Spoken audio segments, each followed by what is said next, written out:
En tout cas, la C'est façon quelque chose que tu peux, c'est quelque chose que tu peux parler de ton expérience, ou du moins, est-ce que tu peux nous partager ce qui est partageable, des frictions que tu as pu rencontrer comme ça, de la lenteur, peut-être, admin, ou peut-être de la difficulté de communication entre les différents, peut-être, services, je sais pas trop.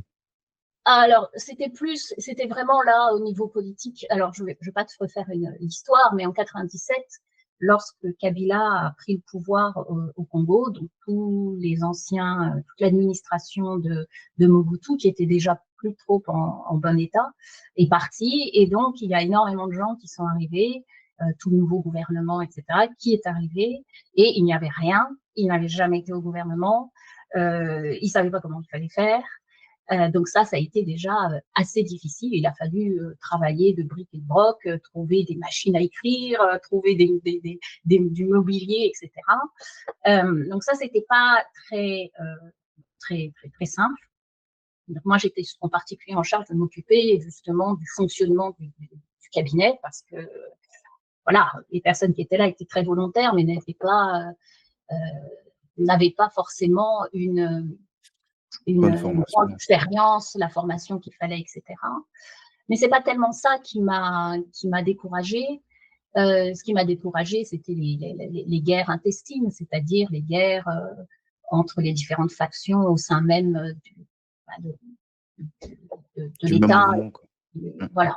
Faut pas oublier que Kabila était accompagné par les Rwandais à l'époque, que les Rwandais voulaient prendre la main mise, et que quand tu arrivais en tant que Congolais, ben, tu étais ostracisé. Bon, c'était des guerres intestines, on a essayé de nous empoisonner, c'était quelque chose de tout sauf constructif. C'était des guerres de pouvoir, et très souvent, quand tu fais de la politique, l'objectif premier des personnes, c'est d'abord le pouvoir. Je veux avoir du pouvoir, je veux être riche, bon, je veux avoir du pouvoir, je veux dominer l'autre. Et en second plan, peut-être, tu vas avoir, je veux développer le pays, etc., etc. Et ça, c'est très frustrant, parce que tu passes un an en te disant, j'ai quitté l'Europe, je vais aller construire un nouveau Congo. Bon, j'étais jeune à l'époque, hein, donc évidemment, j'avais plein d'illusions. Et puis, tu repars au bout d'un an en te disant, bah non, en fait, rien n'a vraiment changé. Et il a fallu de très nombreuses années pour que les choses commencent à changer, justement. Et du coup, Est-ce que, Mhm. dis-moi, non, dis-moi. Moi, je voulais demander, est-ce que quand tu pars après les 1 an, dans ta tête, c'est no way, plus jamais, ou alors, il faut que je réfléchisse à faire autrement, j'ai pas dit mon dernier mot.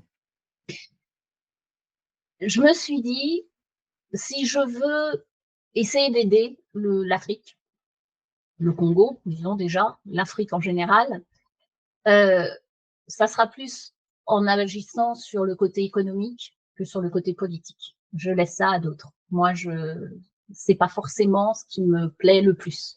J'ai appris énormément de choses. J'ai appris à parler avec des politiques. J'ai appris à comprendre comment ils réfléchissaient. J'ai observé et appris beaucoup de choses. Mais je me suis dit, si moi je veux faire quelque chose d'un peu concret, je veux quelque chose de concret, ça va être plutôt par l'économie ou par l'entrepreneuriat, l'industrie. Et donc, en revenant du Congo, euh, je suis retournée aux études, et j'ai étudié, j'ai fait un Encore? MBA. Oui, oui, oui. J'en ai jamais assez, tu verras, je l'ai encore refait après. Je suis retournée aux études, et j'ai fait un MBA à HEC. Donc, j'ai passé 18 mois à jouer en Alsace à HEC.